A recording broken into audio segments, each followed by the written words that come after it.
Dear student, welcome to my channel. কেমন আছো তোমরা? আশা করি সবাই ভালো আছো। আমার এই নতুন চ্যানেলে সবাইকে সুস্বাগত। আমার যে পুরনো চ্যানেল ছিল সেখানে আমি অনেক ভিডিও আপলোড করেছি এবং আমার সেখানে 5,000-এর মতো সাবস্ক্রাইবার হয়েছিল। সেই চ্যানেলটি মনিটাইজেশনও হয়েছিল। বিশেষ কারণে সেটা ক্যান্সেল হয়ে গেছে। কারণটা আজ অবধি আমি ঠিক করতে পারিনি। তাই আবার এই নতুন চ্যানেলটি আমি খুললাম।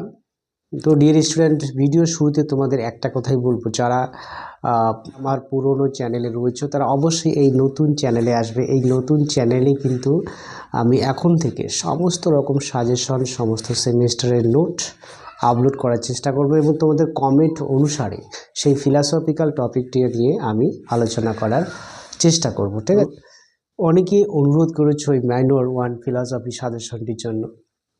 তো তোমাদের অনুরোধেই আজকের এই সাজেশন। দেখো, আজকের এই সাজেশনে তোমাদের রয়েছে মাইনর 1 ফিলসফি। তো কুচবিহার পঞ্চানন বর্মা ইউনিভার্সিটির আন্ডারে যে সমস্ত কলেজ রয়েছে সেই সমস্ত কলেজে যারা বিএ ফার্স্ট সেমিস্টারে উঠলে এবং এই ডিসেম্বরের পরে অর্থাৎ জানুয়ারির 16 তারিখ থেকেই তোমাদের পরীক্ষা শুরু হওয়ার কথা। এই সামনে পরীক্ষা এবং পরীক্ষার এই কয়েকটা দিনের মধ্যেই তোমাদের প্রিপারেশন নিতে হবে। আর আমার পুরনো চ্যানেলে সবাই কমেন্ট করে বলেছো এই ফিলসফি মাইনরের সাজেশনটির জন্য। তাই তোমাদের অনুরোধে আজকের এই সাজেশন চলো। আমার এই সাজেশন কিন্তু 100% কমন। ঠিক আছে? আমার এই সাজেশন ওয়াইজ যারা পড়াশোনা করবে অবশ্যই তারা পাস করেই যাবে এবং সমস্ত নোটপত্র আমার এই চ্যানেলেই রয়েছে। সেই নোটপত্রগুলো সংগ্রহ করে কিন্তু তোমরা সবাই তোমাদের নিজস্ব প্রিপারেশন নিতে পারবে।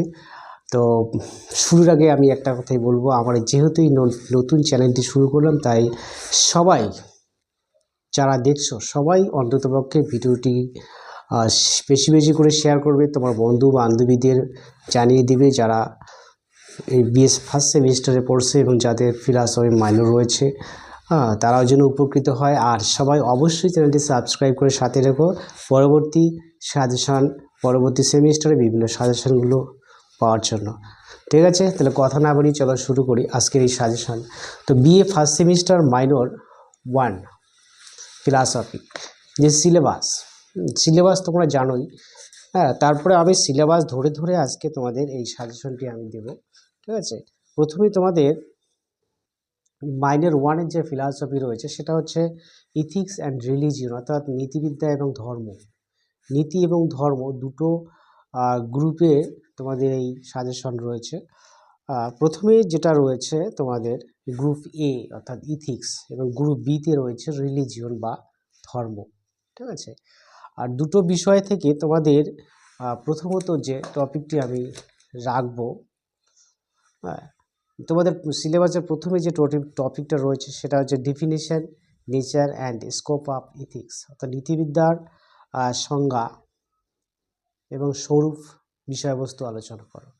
দেখো, এই টপিকটার থেকে এই কোশ্চেনটা এবার কিন্তু 90% কমন, অর্থাৎ এটা আসতেই পারে। খুব ভালো করে রেডি করে রাখতে হবে এই কোশ্চেনটা। সেটা হচ্ছে যে নীতিবিদ্যার সংজ্ঞা দাও, নীতিবিদ্যার স্বরূপ এবং বিষয়বস্তু আলোচনা করো। এই কোশ্চেনটা কিন্তু খুব ভালো করে পড়বে। ঠিক আছে? নেক্সট কোশ্চেন হচ্ছে তোমাদের আসতে পারে পরীক্ষায়, সেটা হচ্ছে ঐচ্ছিক ক্রিয়া এবং অনৈচ্ছিক ক্রিয়ার মধ্যে পার্থক্য। দেখো, এই টপিক থেকে সেকেন্ড যে টপিকটা রয়েছিল যে নৈতিক ক্রিয়া, অনৈতিক ক্রিয়া, ঐচ্ছিক ক্রিয়া, অনৈচ্ছিক ক্রিয়া, আর হচ্ছে পস্টুলেটস অফ মরালিটি, নৈতিক বিচার, স্বীকার্য সত্য। এই কয়েকটা টপিকের মধ্যে মরাল নন মরাল চলে আসে। এবার হচ্ছে ভলেন্টারি নন ভলেন্টারি, অর্থাৎ ঐচ্ছিক ক্রিয়া এবং অনৈচ্ছিক ক্রিয়ার মধ্যে পার্থক্য। এই কোশ্চেনটা তোমরা খুব ভালো করে পড়বে। ঠিক আছে? তাহলে কোশ্চেনটা কি বললাম? ঐচ্ছিক ক্রিয়া এবং অনৈচ্ছিক ক্রিয়ার মধ্যে পার্থক্য লিখো। বিভিন্ন প্রকার ঐচ্ছিক ক্রিয়ার যে স্তরগুলো রয়েছে সেই স্তরগুলো সম্পর্কে আলোচনা করো। এই কোশ্চেনটা খুব ভালো করে পড়বে। ঠিক আছে? এরপরে এই দুটো কোশ্চেন তোমাদের 10 নম্বরের কোশ্চেন আসতে পারে। নেক্সট হচ্ছে the basic concept of deontological and consequentialist ethics. দেখো, এই টপিকটার থেকে তোমাদের যে 3 নম্বর কিংবা তোমার 6 নম্বরে কোশ্চেন যেটা আসতে পারে সেটা হচ্ছে যে নিয়ম কর্তব্যবাদের উপর একটি টিকা লেখো। রুলস, হ্যাঁ, যে ডিওন্টোলজিক্যাল থিওরি রয়েছে, হ্যাঁ, নিয়ম কর্তব্যবাদ, এই কোশ্চেনটা আসবেই। নিয়ম কর্তব্যবাদ সম্পর্কে আলোচনা করো বা নিয়ম কর্তব্যবাদের উপর একটি টিকা লিখো। ঠিক আছে, এই কোশ্চেনটা ভালো করে পড়বে।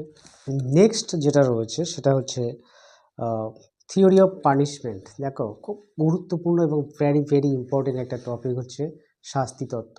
আর এই শাস্তি তত্ত্ব থেকে তোমাদের প্রত্যেকবারই কিন্তু কোশ্চেন আসে। ঠিক আছে, শাস্তি কাকে বলে, শাস্তি সম্পর্কে মতবাদ কয়টি কী কী, হ্যাঁ, সেখান থেকে যে কোনো একটি মতবাদ আলোচনা করো। তাহলে এই শাস্তি তত্ত্বটি কিন্তু খুব ভালো করে তোমাদের পড়তে হবে। গত ইয়ার অর্থাৎ 2024 যেটা আসে সেটা হচ্ছে সংশোধনাত্মক মতবাদ চলে যাচ্ছে। ঠিক আছে, তাহলে শাস্তি সম্পর্কে মতবাদ কিন্তু 3টি রয়েছে। কি কি বললাম? প্রতিরোধাত্মক, প্রতিশোধাত্মক এবং সংশোধনাত্মক। 3টা মতবাদের মধ্যে তোমাদের পরীক্ষায় আসে শুধু সংশোধনাত্মক মতবাদ। এবং পরের যে দুটো টপিক রয়েছে, দুটো থিওরি রয়েছে, দুটো ক্লাসিফিকেশন রয়েছে, হ্যাঁ, প্রতিরোধাত্মক এবং প্রতিশোধাত্মক, দুটো মতবাদই কিন্তু পরীক্ষায় আসবেই। সে 10এও আসতে পারে, 6এও আসতে পারে, আবার 3এও আসতে পারে। অতএব শাস্তি তত্ত্বটি খুব ভালো করে তোমরা পড়বে। ঠিক আছে, এই 3টার মধ্যে দুটো আসবেই পরীক্ষায়, এটা 100% কমন। ঠিক আছে, কথাটা মিলিয়ে নিও। ঠিক আছে, আর আগের সেমিস্টারে যারা আমার সাজেশন দেখেছে তাদেরকে জিজ্ঞাসা করে নিও আমার এই সাজেশন কেমন আসে পরীক্ষায় আর কি। তো নেক্সট তোমাদের যেটা করতে হবে সেটা হচ্ছে নিষ্কাম কর্ম সকাম কর্ম। হ্যাঁ, নিষ্কাম কর্ম সকাম কর্মের মধ্যে পার্থক্যটা, এটা একটা কোশ্চেন, ভেরি ভেরি ইম্পর্টেন্ট। নিষ্কাম সকাম কর্মের মধ্যে পার্থক্য লিখো, এটা আসতে পারে। আর হচ্ছে লোক সংগ্রহ, লোক সংগ্রহের উপর একটি টিকা লিখো, কিংবা স্থিত প্রজ্ঞার উপর একটি টিকা লিখো। এই পয়েন্ট থেকে এই দুটো 3 নম্বরই কোশ্চেন কিন্তু তোমরা রেডি করে রাখবে। ঠিক আছে, আবার নিষ্কাম সকাম কর্মের মধ্যে পার্থক্য যদি বলে তাহলে সেটা অবশ্যই কিন্তু 6 নম্বরের কোশ্চেন আসতে পারে। ঠিক আছে, নেক্সট যেটা রয়েছে যে গান্ধীজির 3টা মতবাদ রয়েছে, সত্য, অহিংসা আর হচ্ছে সর্বোদয়। তার মধ্যে এবার গান্ধীজির তত্ত্ব দুটো মতবাদ, অর্থাৎ সত্য এবং অহিংসা, তার মধ্যে অহিংসা এবার আসবে পরীক্ষা 100%। গান্ধীজির অহিংসা তত্ত্বটি ব্যাখ্যা করো, গান্ধীজির সত্য সম্পর্কে একটি টিকা লিখো, 3 কিংবা 6। খুব ভালো করে পড়বে কিন্তু, এটা মাথায় রাখবে। নেক্সট হচ্ছে গ্রুপ বিতে আমি চলে যাই। গ্রুপ বিটা হচ্ছে ধর্মদর্শন। দেখো, ধর্মদর্শন থেকে তোমাদের বড় কোশ্চেন যেটা আসতে পারে সেটা হচ্ছে ধর্মের উৎপত্তি এবং বিকাশ সম্পর্কে মনস্তাত্ত্বিক মতবাদ। Very very very very important, 99.9%। এই কোশ্চেনটা খুব ভালো করে পড়বে। কি বললাম?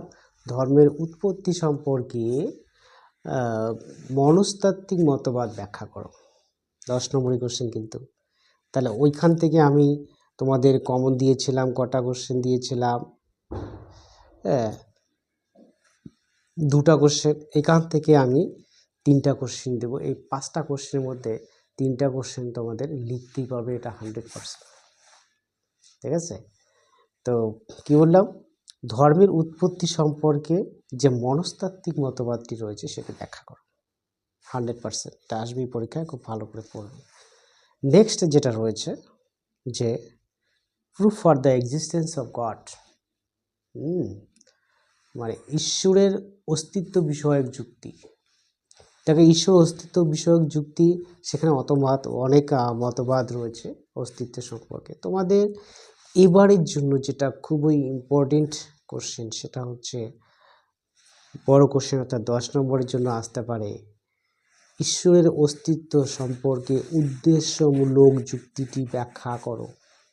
কি বললাম? ঈশ্বরের অস্তিত্ব সম্পর্কে উদ্দেশ্যমূলক যুক্তি, এটা একটা। আর আসতে পারে ঈশ্বরের অস্তিত্ব সম্পর্কে কার্যকারণ বিষয়ক যুক্তি বা আদি কারণ বিষয়ক যুক্তি। এই দুটো কোশ্চেন খুব ভালো করে পড়বে, ঠিক আছে? মানে দুটোই আসতে পারে, একটা হয়তো যদি 10-এ দিয়ে দেয় তাহলে একটা 6 দিতে পারে, ঠিক আছে? খুব ভালো করে পড়বে এই দুটো কোশ্চেন, মনে থাকবে। এখন থেকে কিন্তু এই নোটগুলো তোমরা সবাই রেডি করে পড়তে শুরু করো, কারণ পরীক্ষার আর বেশি দিন সময় নেই, ঠিক আছে? আর কি কোশ্চেন আসতে পারে এখান থেকে? হ্যাঁ, এবার ধর্মের সম্পর্কে দেখো যে বিশ্বজনীন ধর্ম বলতে কি বোঝায়। হ্যাঁ, এখান থেকে একটা কোশ্চেন তোমাদের আসতে পারে যে হিন্দু ধর্ম, বৌদ্ধ ধর্ম, ইসলাম ধর্ম আর হচ্ছে খ্রিস্টান ধর্ম, এই তিনটা ধর্মের মধ্যে এবার তোমাদের আসতে পারে যে বৌদ্ধ ধর্ম এবং খ্রিস্টান ধর্মের মধ্যে পার্থক্য লিখো। এটা একটা বড় কোশ্চেন কিন্তু আসতে পারে, ঠিক আছে? বা খ্রিস্টান ধর্মকে কি বিশ্বজনীন ধর্ম বলা যায়? তোমার উত্তরের সপক্ষে যুক্তি দাও। এই খ্রিস্টান আর বৌদ্ধ দর্শন, বৌদ্ধ যে ধর্ম, দুটো ধর্ম খুব ভালো করে পড়বে, দুটো আশা করি কমন পেয়ে যেতে পারো, ঠিক আছে? বা বৌদ্ধ ধর্ম এবং খ্রিস্টান ধর্মের মধ্যে তুলনামূলক আলোচনা করো, ভেরি ভেরি ইম্পর্টেন্ট। হ্যাঁ, কারণ 2024-এ এখান থেকে কোশ্চেন আসেনি, তার মানে এবার কিন্তু কোশ্চেন আসতে পারে, ঠিক আছে? বা ইসলাম ধর্মের স্বরূপ ব্যাখ্যা করো, ঠিক আছে? অতএব এখান থেকে তোমাদের বুদ্ধিজম, মানে বৌদ্ধ ধর্ম, খ্রিস্টান ধর্ম এবং ইসলাম ধর্ম, এটার তুলনামূলক যে আলোচনা, সেটা কিন্তু খুব ভালো করে পড়তে হবে তোমাদের। তো এই হচ্ছে তোমাদের কোশ্চেন, বড় কোশ্চেন, আর 10 নম্বর এবং 6 নম্বর, 3 নাম্বার, ঠিক আছে? আর 3 নাম্বারের জন্য তোমাদের আরও কয়েকটা কোশ্চেন আমি পড়তে বলবো, সেটা হচ্ছে প্রাণদণ্ড কি সমর্থনযোগ্য। দেখো এই কোশ্চেনটা 6 নম্বরও কিন্তু আসতে পারে শাস্তি তত্ত্ব থেকে। হ্যাঁ, প্রাণদণ্ড কি সমর্থনযোগ্য, তোমার উত্তরের সপক্ষে যুক্তি দাও, ঠিক আছে? আবার এখান থেকে স্থিতপ্রজ্ঞা এবং লোকসংগ্রহ সম্পর্কে একটি টিকা লিখো, এটাও কিন্তু আসতে পারে। আর কি আসতে পারে? ধর্ম এবং নৈতিকতার সম্পর্ক আলোচনা করো, ঠিক আছে? এটাও কিন্তু তোমাদের এই 6 নম্বরের কোশ্চেন আসতে পারে, কিংবা সেটা 3-এর মধ্যেও কিন্তু আসতে পারে। তো ডিয়ার স্টুডেন্ট, এই হচ্ছে তোমাদের সিলেবাস ওয়াইজ কিছু কোশ্চেন, যে কোশ্চেনগুলোর বাইরে কোনো কোশ্চেন থাকবে না। অতএব এই সাজেশনের উপর ভিত্তি করে আজকের থেকে, এখন থেকে পড়াশোনা শুরু করে দাও, তাহলে দেখবে তোমাদের আদৌ কিন্তু কোনো সমস্যা হবে না। নেক্সট তোমাদের 3 নম্বর দেখো, এই বড় কোশ্চেন যেগুলো বললাম সেগুলো পড়লে কিন্তু সেখান থেকে তোমাদের 3 নম্বরের কোশ্চেনগুলো আশা করি কমন হয়ে যাবে। আর তারপরে তোমাদের জন্য কয়েকটা কোশ্চেন আমি দিচ্ছি, এই 10-12টার মতো কোশ্চেন, 3 নম্বরের কোশ্চেন। সেগুলো কি কি? সেগুলো হচ্ছে তোমার কর্তব্য, কর্তব্যবাদ কি, মানা বলতে কি বোঝায়, গান্ধীজির সত্য কি, ধর্মীয় চেতনা বলতে কি বোঝায়, হ্যাঁ, নীতিবিদ্যার সংজ্ঞা দাও। এগুলো বড় কোশ্চেনগুলোর মধ্যে কমন পেয়ে যাবে। হ্যাঁ, নৈতিক ক্রিয়া কাকে বলে, অনৈতিক ক্রিয়া কাকে বলে, হ্যাঁ, কোনো একটা বাক্য দিয়ে বলতে পারে যে চুরি করা উচিত নয়, এটি নৈতিক বাক্য নাকি অনৈতিক বাক্য। এই ধরনের যে কোশ্চেনগুলো, এগুলো আসতে পারে।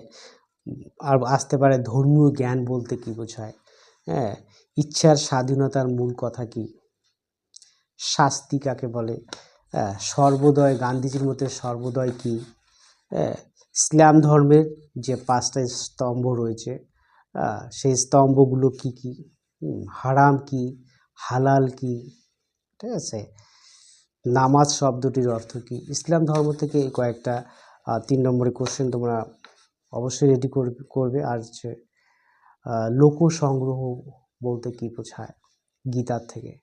হ্যাঁ, তো ডিয়ার স্টুডেন্ট, এই হচ্ছে তোমাদের মূল সিলেবাস। আমি যে সিলেবাস তোমাদের এই সিলেবাস ওয়াইজ যে সাজেশন দিলাম, সেখান থেকে বড় কোশ্চেন রয়েছে 5টার মধ্যে 3টা কমন, ঠিক আছে?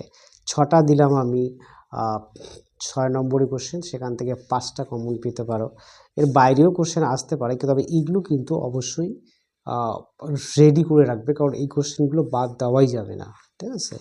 আর যেগুলো এখন বললাম 3 নম্বরের কোশ্চেন, এগুলো সমস্ত কোশ্চেন একদম রেডি করে রাখবে। আর তোমাদের যদি এই কোশ্চেনগুলো কোনো উত্তর যদি তোমাদের থাকে তাহলে খুব ভালো। আর যদি এই নোটগুলো তোমরা পিডিএফ আকারে পেতে চাও, সমস্ত নোট আমার কাছে রয়েছে। আর যদি কারোর দরকার হয় তাহলে অবশ্যই কমেন্ট বক্সে বলবে। খুব অল্প খরচে তোমরা কিন্তু পিডিএফ আকারে হোয়াটসঅ্যাপের মাধ্যমে সমস্ত নোট পেয়ে যাবে। আমার ফোন নম্বর আমি দিলাম, এই ফোন নম্বরে অবশ্যই যোগাযোগ করবে, সমস্ত নোট পিডিএফ আকারে পেতে পারো। তো ডিয়ার স্টুডেন্ট, এই ছিল আজকের এই ভিডিও, এই হচ্ছে আজকের সাজেশন। আর এই সাজেশনটি তোমার বন্ধু বান্ধবীদের কাছে শেয়ার করো, সবাইকে জানার সুযোগ করে দিও, সবাই এতে ভালো পরীক্ষা দিতে পারে, এইটুকু আশা রাখছি। সবাই ভালো থেকো, বাই।